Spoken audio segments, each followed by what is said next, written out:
Okay जी, अब second session start करते हैं। आपने देख लिया कि सैंपल स्पेस बेसिकली क्या है, ऑल पॉसिबल आउटकम्स, ठीक है ना, किसी भी एक्सपेरिमेंट में से। और एक होता है sample point is just one possible outcome, एक पॉसिबल आउटकम होता है, ठीक है ना, इवेंट हो गया। And an event can be one or more of the possible outcome. Event जो है वो एक या एक से ज्यादा भी हो सकता है, जिसकी एग्जांपल आपने देख ली।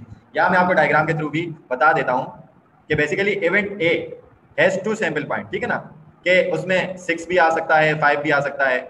और एक डाइस को, पूरी एक डाइस को अगर मैं थ्रो करूं तो 1 2 3 4 5 और 6 आ सकता है, ठीक है ना।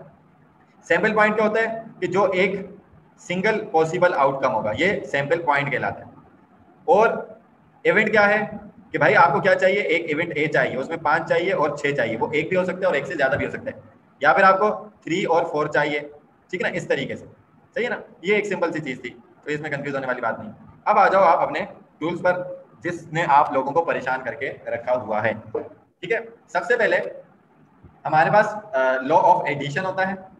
लॉ ऑफ एडिशन के अंदर आपके पास दो तरह के लॉज होते हैं, ठीक है ना। लॉ ऑफ एडिशन के अंदर जो लॉ ऑफ एडिशन है उसमें दो लॉज होते हैं। एक तो ये रहा म्यूचुअली एक्सक्लूसिव इवेंट्स, ठीक है ना। म्यूचुअली एक्सक्लूसिव इवेंट का मतलब क्या होता है कि दो इवेंट जब एक साथ नहीं हो सकते हैं एक ही टाइम पर, means you can't get both events at the same time. It is either one or the other but not both. या तो एक होगा या तो दूसरा होगा, दोनों एक साथ नहीं हो सकते। यानी कि एक ही जंगल में दो शेर नहीं रह सकते, ऐसे समझ लो आप इसको, ठीक है। बात समझ में आ रही है? तो वो इवेंट्स जो एक साथ, यानी कि दोनों एक साथ नहीं हो सकते, समझ में आ रही है बात? एग्जाम्पल से ले लेते हैं, नीचे डायग्राम भी बनाई हुई है।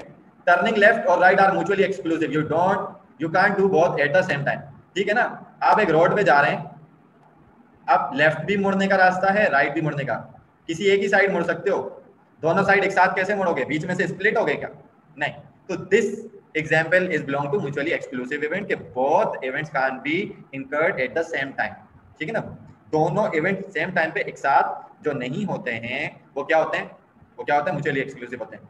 हेड और टेल की एग्जांपल ले लें, ये भी म्यूचुअली एक्सक्लूसिव है। भाई कॉइन टॉस किया, कॉइन टॉस किया, या तो हेड आएगा या तो टेल आएगा, एक साथ दोनों थोड़ी आ सकते हैं, ठीक है। वो तो अमिताभ बच्चन की शोले मूवी में हुआ था कि सिक्का उछाला था तो दरमियान में खड़ा का खड़ा रह गया, ठीक है।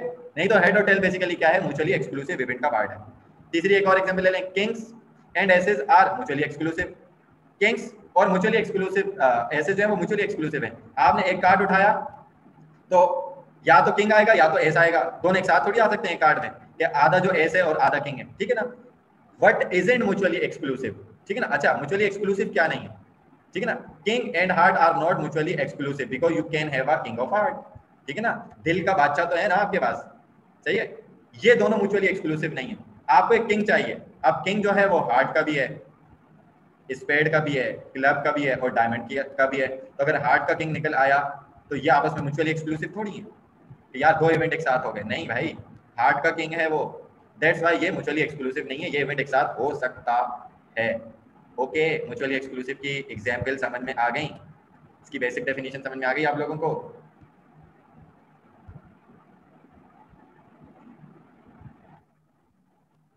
यस सर, जी सर, समझ में आ गया। ओके ओके ना, अब चलते हैं नॉट म्यूचुअली एक्सक्लूसिव।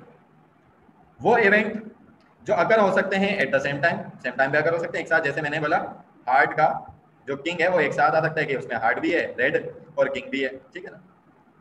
और आसानी से समझाने की कोशिश करूं तो इसको इस तरीके से समझो कि वो इवेंट जिसके अंदर आपस में इंटरसेक्शन हो या कोई चीज कॉमन हो, ठीक है ना।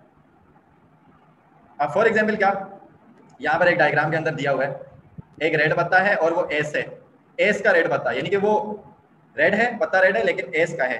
अब तुम्हें ये बात मालूम है कि टोटल 52 में से रेड पत्ते कितने होते हैं, 26 है। तो 26 रेड में से वो एस का पत्ता है, तो इसमें कॉमन क्या है कि बोथ रेड, दोनों रेड भी हैं और एक एस भी है, ठीक है ना। नहीं आई बात समझ में सर? नहीं आई, चलो अभी समझा देते हैं और आसान कर देते हैं, कोई टेंशन थोड़ी है। मैंने बोला एक डाइस रोल की, 1 2 3 4 5 और 6, ये 6 नंबर आएंगे। जी सर 6 नंबर आएंगे। बिस्मा ने बोला सर मुझे ना इवन नंबर चाहिए। ओके, इवन नंबर चाहिए आपको, ये ले बेटा, इवन 4 होते, सॉरी 3 होते हैं, 2 4 और 6 होते हैं इवन नंबर, ये 3 होते हैं। इकरा ने बोला सर मुझे नंबर लेस देन 4 चाहिए, मुझे नंबर लेस देन 4 चाहिए, 4 से छोटे नंबर, 4 से छोटे नंबर तो बेटा 1 2 और 3 होते हैं, ठीक है, तो ये भी 3 नंबर आ गए, ये भी 3 नंबर आ गए, ये भी 3 नंबर आ गए, ये भी 3 नंबर आ गए। अब मुझे बताओ इसमें से कॉमन क्या है, दोनों इवेंट्स में कॉमन क्या है, दोनों इवेंट्स में कॉमन है ये 2, ठीक है ना, तो ये कॉमन क्या है 2, ये एक नंबर जो है 6 में से वो कॉमन है कि आपने बोला मैंने एक डाइस रोल की जिसमें क्या आएगा 1 2 3 4 5 और 6 आएगा, 6 नंबर आएंगे। बिस्मा ने बोला सर मुझे इवन नंबर चाहिए, तो इवन 3 होते हैं, 2 होता है, 4 होता है, 6 होता है, यानी कि 6 में से 3 नंबर होते हैं। इसी तरीके से इकरा ने क्या बात बोली, इकरा ने बोला सर मुझे नंबर लेस देन 3 चाहिए, तो नंबर लेस देन 3 क्या है, 1 2 और 3, टोटल 3 नंबर हो गए। एक इवेंट ये है, एक इवेंट ये है, इन दो में कॉमन क्या है 2, यानी कि ये सेम टाइम पर ये 2 अकर हुआ है, सही है, यानी कि इवन भी है और नंबर लेस देन 4 भी है, इवन भी है और नंबर लेस देन 4 भी है, इट मींस ये कॉमन है। तो कॉमन की जो प्रोबेबिलिटी होती है ना बेटा, उसको हम क्या करवा देते हैं, माइनस करवा देते हैं, ठीक है। अच्छा एक चीज मैं भूल गया, मैंने आप लोगों को म्यूचुअली एक्सक्लूसिव का फॉर्मूला नहीं बताया। म्यूचुअली एक्सक्लूसिव का जो फॉर्मूला होता है वो क्या होता है, probability of A union B, probability of A, ठीक है ना, इसमें आप प्लस करवा देंगे प्रोबेबिलिटी ऑफ बी को, ठीक है। तो ये बेसिकली आपका क्या हो जाता है, म्यूचुअली एक्सक्लूसिव का फॉर्मूला है, probability of A plus probability of B, ये म्यूचुअली एक्सक्लूसिव इवेंट का फॉर्मूला है, ठीक है ना। नॉट म्यूचुअली एक्सक्लूसिव का ऑलरेडी यहाँ पर लिखा हुआ है, addition rule for non mutually exclusive event, probability of A probability of B minus probability of A and B, दोनों के दरमियान जो कॉमन है ना, ये जो 2 कॉमन आया था, इसको आप क्या करवा देंगे, इसको आप माइनस करवा देंगे। बट इफ अगर आपने माइनस नहीं करवाया तो आपका आंसर जो है ना वो गलत आएगा, या तो 1 से ज्यादा आएगा, और आप ये बात जानते हैं अच्छे तरीके से कि प्रोबेबिलिटी 1 से बड़ी नहीं होती है, ठीक है जी। अब सर हमें कैसे पता चलेगा कि लॉ ऑफ एडिशन है, यानी कि म्यूचुअली लगाना है नॉट म्यूचुअली लगाना है, इंटरसेक्शन वाली बात तो आपको समझ में आ गई कि यार कॉमन कैसे तलाश करना है, एग्जांपल से आपको पता चल गया। लेकिन ये कैसे पता चले कि भाई म्यूचुअली एक्सक्लूसिव इवेंट है नॉट म्यूचुअली है, यानी कि in simple law of addition है। तो बेटा जहां पर भी और आइदर का वर्ड लिखा होगा ना, और आइदर का वर्ड लिखा होगा, वो आपको रिप्रेजेंट करेगा किस चीज से, वो आपको रिप्रेजेंट करेगा mutually not mutually exclusive event से रिप्रेजेंट करेगा। ओके बात समझ में आ गई, इसमें कोई सवाल है तो पूछ लो।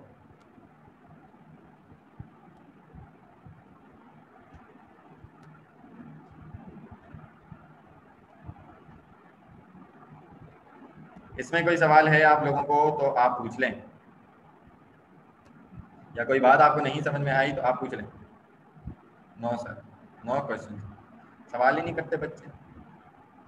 ओके जी ठीक है, म्यूचुअली नॉट म्यूचुअली आप लोगों को समझ में आ चुका होगा, कॉमन किस तरीके से तलाश करते हैं। और सर एक बार ये बता दें, क्या बता दूं, आप वॉइस में भी बोल सकते हो, मसला नहीं है, लेकिन वॉइस में बोलना मत, क्योंकि मैंने माइक लगाया हुआ है तो मुझे आवाज़ नहीं आएगी।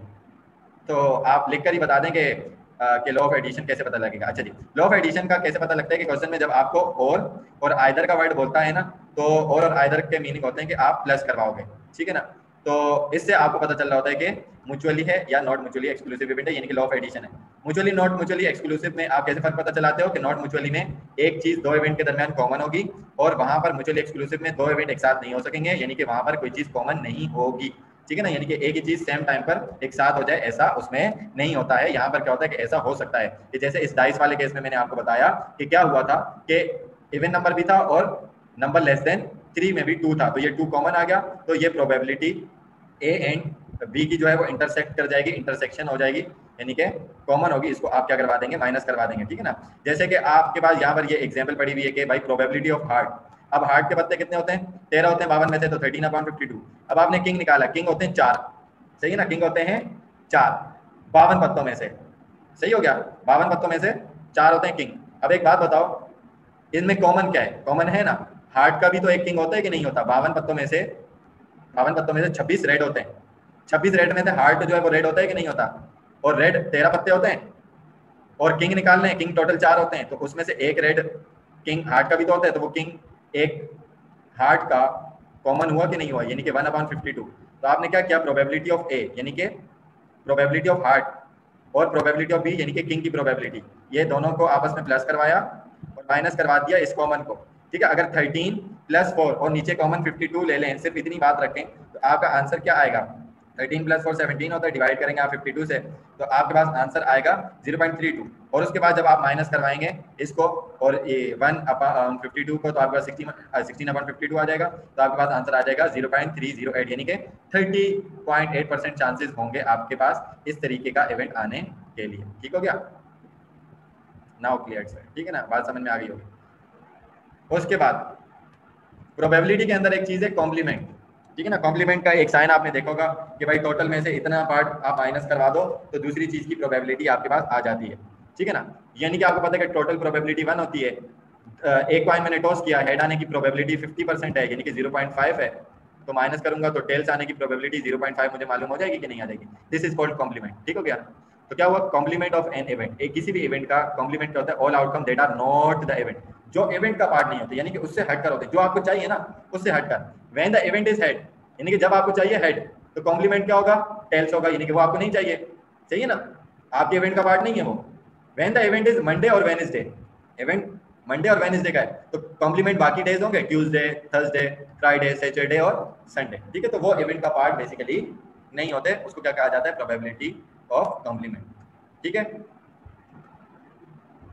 अच्छा जी, उसके बाद the probability of an event is shown using P, probability का सिंबल क्या है, पी से इसको शो करवाया जाता है, और अगर पी के बाद ए लगा दिया जाए तो इसको हम क्या पढ़ते हैं, probability of event A, P लगा दिया तो प्रोबेबिलिटी ऑफ इवेंट बी, ठीक है ना। ये तो आप अच्छे तरीके से जानते हैं। जो कॉम्प्लीमेंट है ना उसका जो साइन शो होता है वो इस लिटिल मार्क से होता है, ठीक है ना, सच एज ए का कॉम्प्लीमेंट हो गया, या आप इसको यूं बार भी लगा सकते हो, 1 - ए की प्रोबेबिलिटी, ठीक है ना। और समटाइम ए सी, ए के ऊपर आप सी लगा देंगे तो ये सी से मुराद क्या होगा, कॉम्प्लीमेंट हो जाएगा, ठीक है ना। तो P probability of A complement का मतलब क्या होता है, probability of complement of event A, the two probabilities always 8 to 1, ठीक है ना, कि हमेशा दो जो है वो 8 to 1 हो जाएंगी, यानी कि 1 के बराबर होती है। एक प्रोबेबिलिटी ऑफ ए थी और एक प्रोबेबिलिटी ऑफ ए की कॉम्प्लीमेंट थी, वो दोनों बराबर होंगे, ठीक हो गया। कैसे, आपका इवेंट क्या है, 5 और 6 है, तो ये दो नंबर हैं 6 में से, अगर मैं इसको प्लस करवा दूं, बाकी कॉम्प्लीमेंट ये आपका पार्ट नहीं है, 4 नंबर 1 2 3 और 4, ये 4 नंबर आपका पार्ट नहीं है, तो 4/6 हो जाएगा, ठीक है, 4/6 हो गया जी भैया, हो गया। 2 और 4 कितने होते हैं, 6, 6/6 कॉमन ले लिया, जब फ्रैक्शन में नंबर सेम होते हैं तो उनका एलसीएम सेम 6 आता है, 6/6, 6 आंसर 1 आ गया कि नहीं आ गया, तो 1 के बराबर प्रोबेबिलिटी हुई कि नहीं हुई, ठीक है ना। तो कॉम्प्लीमेंट की प्रोबेबिलिटी और इसकी प्रोबेबिलिटी प्लस करवाओगे तो 1 के बराबर होगा। बट इफ अगर मैं बोलूं कि 1 में से मैं माइनस करवा दूं प्रोबेबिलिटी ऑफ ए का कॉम्प्लीमेंट, ठीक है ना, ए का कॉम्प्लीमेंट मैं माइनस करवा दूं, ये ब्रैकेट है बेसिकली, तो 1 में से प्रोबेबिलिटी ऑफ ए कॉम्प्लीमेंट कितनी थी, 4/6, तो आपके पास आंसर ये आएगा, प्रोबेबिलिटी ऑफ ए यानी कि 2/6 आ रहा है, ठीक है। ये बात समझ में आ गई या नहीं आई, मुझे जरा बता दो, ठीक है। कॉम्प्लीमेंट की वाली बात समझ में आ गई कि नहीं आई, एक पूरा इवेंट है, कॉम्प्लीमेंट वो चीज़ है जो कि उस इवेंट का पार्ट नहीं है, टोटल में वो दूसरी प्रोबेबिलिटी के साथ ऐड होता है, लेकिन अगर दूसरी प्रोबेबिलिटी मालूम नहीं है तो कॉम्प्लीमेंट को आप माइनस करवा दो तो बाकी की टोटल प्रोबेबिलिटी आपको मालूम हो जाती है। इज दैट क्लियर और नॉट, ठीक है ना। 1 - प्रोबेबिलिटी ऑफ ए का कॉम्प्लीमेंट, ठीक है ना, तो 1 - प्रोबेबिलिटी ऑफ ए का कॉम्प्लीमेंट कितना था, 4/6 था, जी सर था, तो 4/6 कैसे आएगा, 1 के नीचे कुछ नहीं है तो क्या है, 1 के नीचे कुछ नहीं है तो क्या है, 1 है, और 6 और 1 का एलसीएम लेंगे तो नीचे क्या आ जाएगा, 6 ही आएगा, 6 बड़ा नंबर है, 1 को कितनी बार करूंगे 6 आए, 6 बार, 1 6 6, 6 में से 4 माइनस किया तो 2 बचेगा, ये तो आता होगा, इंजीनियरिंग वाले आप में से कोई होगा, ठीक है, क्लियर हो गई होगी आपको बात, आई थिंक आप सारे कॉमर्स वाले ही थे, तो ये तो सिंपल मैथ्स है, एलसीएम आपने पढ़ा होगा। ऑल क्लियर बेटा, सब रिस्पांस दिया करो, जब सब रिस्पांस नहीं देते तो फिर मुझे थोड़ा सा शुभ हो जाता है, आप लोग मुझे थोड़ा ना शक में डाल देते हो कि सबको समझ में नहीं आ रहा। ओके चलो, इस बार जवाब ज्यादा है, कॉम्प्लीमेंट हो गया। अब आ जाओ लॉ ऑफ मल्टीप्लिकेशन पे। लॉ ऑफ मल्टीप्लिकेशन में सबसे पहले आपके पास आ गया इंडिपेंडेंट इवेंट, ठीक है ना। इंडिपेंडेंट इवेंट इंडिपेंडेंट आज़ाद है, आज़ाद से मुराद क्या होगा कि वो प्रोबेबिलिटी जो दूसरे इवेंट के होने से चेंज नहीं होगी, ठीक हो गया। तो event can be independent, independent है meaning each event is not affected by any other event, यानी कि एक इवेंट की प्रोबेबिलिटी दूसरे के होने से चेंज नहीं होगी, ठीक है ना। फॉर एग्जांपल मैं कहूँ कि बेटा आप लोग नहीं पढ़ रहे, आपके ना पढ़ने से मेरी सेहत पर कोई फर्क पड़ता है, नहीं पड़ता, ठीक है ना, ये इंडिपेंडेंट इवेंट है, बात समझ में आ रही है। This is an important idea. A coin does not know that it came up head before each toss of a coin is a perfect isolated thing, ठीक है ना। एक परफेक्ट आइडिया आप कॉइन से लगा सकते हैं, कॉइन से आपको बिल्कुल नहीं पता कि भाई इसमें क्या आएगा, ठीक है ना, हेड आएगा, टेल्स आएगा, हर एक टॉस करने के बाद, टॉस करने के बाद, सॉरी, ठीक है ना। तो एक बिल्कुल आइसोलेटेड थिंग है ना, यानी कि हेड के आने से टेल को फर्क नहीं पड़ता, टेल के आने से हेड को फर्क नहीं पड़ता। एग्जाम्पल और मजीद बातें करते हैं। You toss a coin 3 time, 3 बार टॉस किया and it comes up head each time, हर टाइम क्या आया, हेड ही आया। What is the chance that the next toss will also be a head, क्या चांस है कि भाई अगली बार भी हेड आए? The chance is simply 1/50%, just like any other of the coin, ठीक है ना। 50% ही आएगा, क्योंकि कॉइन के केस में 50% है, 50% हेड है और 50% क्या है, टेल से। तो अगर 3 बार टॉस किया है, तीनों बार हेड आया, तो चौथी बार भी हेड आने की प्रोबेबिलिटी 50% ही होगी, लेकिन आपको पता नहीं है कि हेड ही आएगा, तो इंडिपेंडेंट है। तो what it did in the past will not affect the current toss, तो पिछली बार अगर 3 बार हेड आ चुका है तो लाजमी नहीं है कि चौथी बार क्या आए, आपका टेल्स आए। बात समझ में आ रही है? आपके पास बुक्स में इस तरीके के क्वेश्चन होते हैं कि भाई अहमद के मरने के चांसेस है 60%, ठीक हो गया, और नुमान के मरने के चांसेस है 40%। तो क्या अहमद के मरने से नुमान भी मर जाएगा? अहमद के मरने से नुमान को कोई फर्क पड़ेगा, या नुमान के मरने से अहमद को कोई फर्क पड़ेगा? तो ये क्या है, ये एक इंडिपेंडेंट इवेंट है। इज दैट क्लियर और नॉट? इंडिपेंडेंट इवेंट जिसमें एक इवेंट के अगर होने से दूसरे इवेंट पर कोई फर्क ना पड़े। क्लियर है?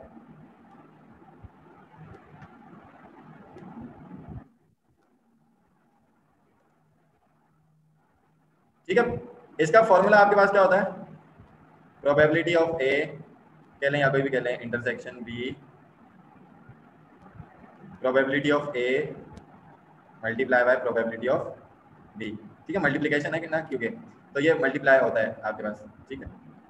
अच्छा, अब कैसे पता चले कि इंडिपेंडेंट डिपेंडेंट इवेंट है, यानी कि लॉ ऑफ मल्टीप्लिकेशन लगेगा? तो बेटा इसके अंदर आपके पास ज्यादातर वर्ड यूज हो रहा होता है एंड का।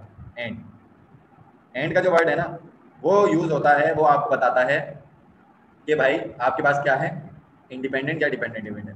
बच्चा फंसता वहां है जहां पर लॉ ऑफ एडिशन और लॉ ऑफ मल्टीप्लिकेशन एक साथ आ जाते हैं, डिपेंडेंट इंडिपेंडेंट दोनों एक साथ आ जाते हैं, ठीक है। तो वो मसले वाली बात नहीं है, आपके एंड आउट में क्वेश्चन है, वो मैं आपको समझा भी दूंगा, सही है।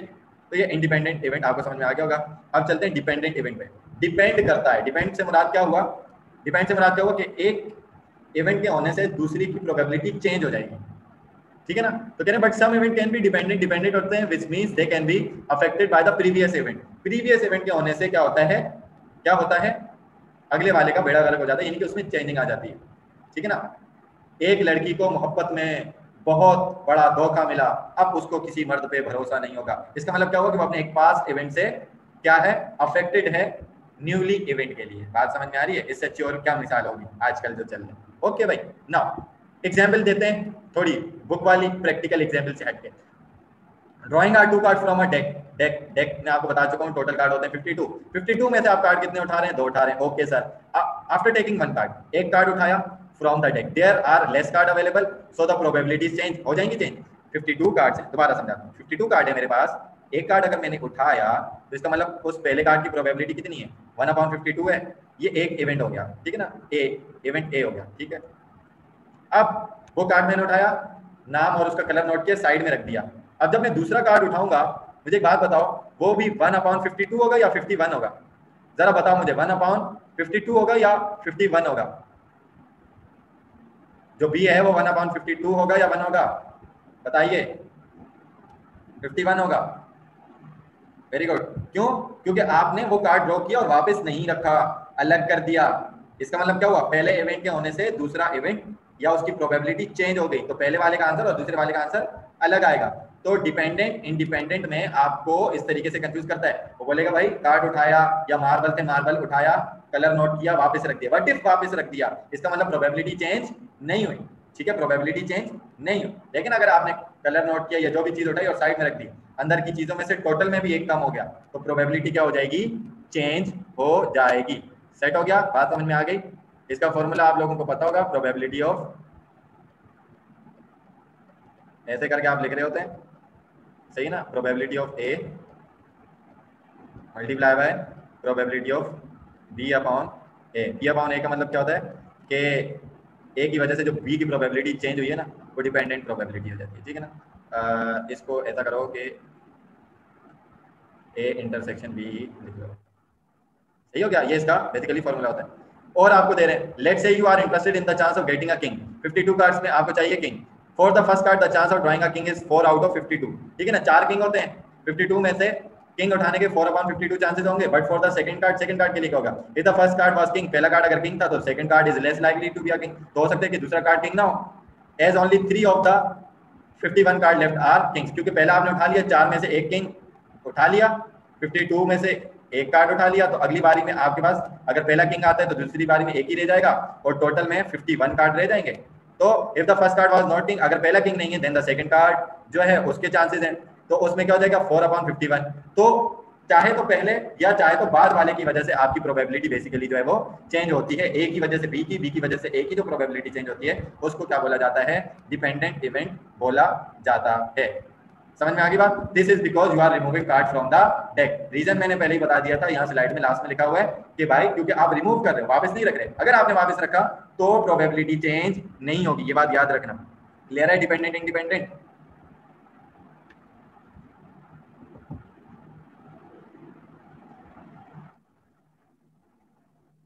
Yes sir, yes sir, okay,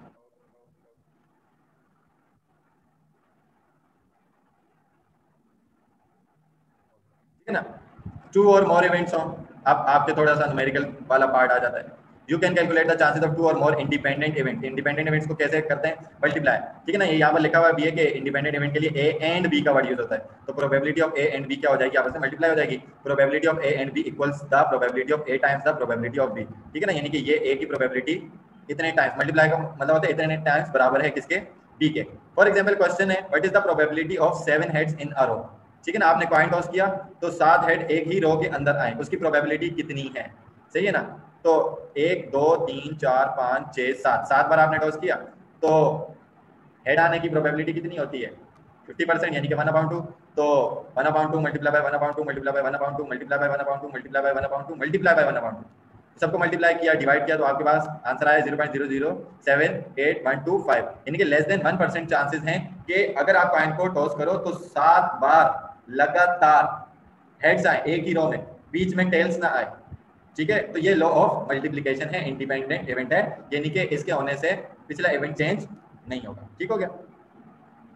independent event की बात करें, what are the chances of drawing 2 blue marbles, ठीक है ना, 2 ब्लू मार्बल्स निकालने के कितने चांसेस हैं, answer it is a 2/5 chance followed by 1/4 chance, ठीक है ना, कि भाई 3 मार्बल आपको दिए हुए हैं रेड, 2 आपको दिए हुए हैं किसके, ब्लू के, तो ये ब्लू की प्रोबेबिलिटी कितनी है 2/5 और रेड की कितनी हुई 3/5। ट्री डायग्राम से ये मैं आपको बताने की कोशिश कर रहा हूँ, ठीक है। 2/5, 5 में से 2 क्या है, ब्लू है, 3 जो है 3/5 रेड है। तो अगर मैं 2 ब्लू मार्बल निकालता हूँ, सही हो गया, तो इसके चांसेस किस तरीके से हो जाएंगे, अगर मैं पहली बारी में निकालता हूँ तो 1 ब्लू हो जाएगा, सही हो जाएगा, और बाकी 3 जो होंगे वो कितने हो जाएंगे आपके पास, या इसको मैं और आसान अल्फाज में समझा देता हूँ कि 4 आपके पास ये मार्बल थे, उसमें से एक जो है वो ब्लू है और बाकी 3 क्या है वो रेड है, तो ब्लू की प्रोबेबिलिटी कितनी होगी 1/4 हो जाएगी, और यहाँ से रेड की कितनी हो जाएगी 3/4 हो जाएगी। और अगर मैं यहाँ की बात करूँ 2 ब्लू हैं और 2 रेड हैं, तो ब्लू की प्रोबेबिलिटी 2/4 और रेड की प्रोबेबिलिटी भी 2/4 हो जाएगी।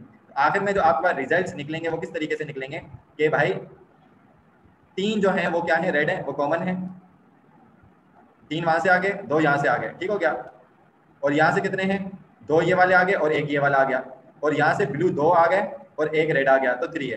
तो यहाँ से कॉमन आपने क्या निकाला 2/5 मल्टीप्लाई होगा 1/4 से, ठीक है ना, 2/5 मल्टीप्लाई होगा 1/4 से, तो 2/20 आ जाएगा, और 1/10 आपके पास आंसर आ जाएगा आपके कॉमन का, क्योंकि कॉमन में बेसिकली क्या करें कि एक जो है वो, या और आसानी से मैं आपको बता दूं कि 5 जो थे उसमें से आपने 2 ब्लू अगर उठाए हैं या 1 ब्लू आपने उठाया है तो, या एक साइड में रख दिया है, तो अब एक बच जाएगा, जब एक बच गया तो उसकी वजह से दूसरे की प्रोबेबिलिटी चेंज हो जाएगी, तो उसका आंसर बेसिकली क्या आ जाएगा 1/10 आंसर आ जाएगा, ठीक है ना। क्लियर हो रही है बात? 5 मिनट रहते हैं ये वाला सेशन खत्म होने में भी,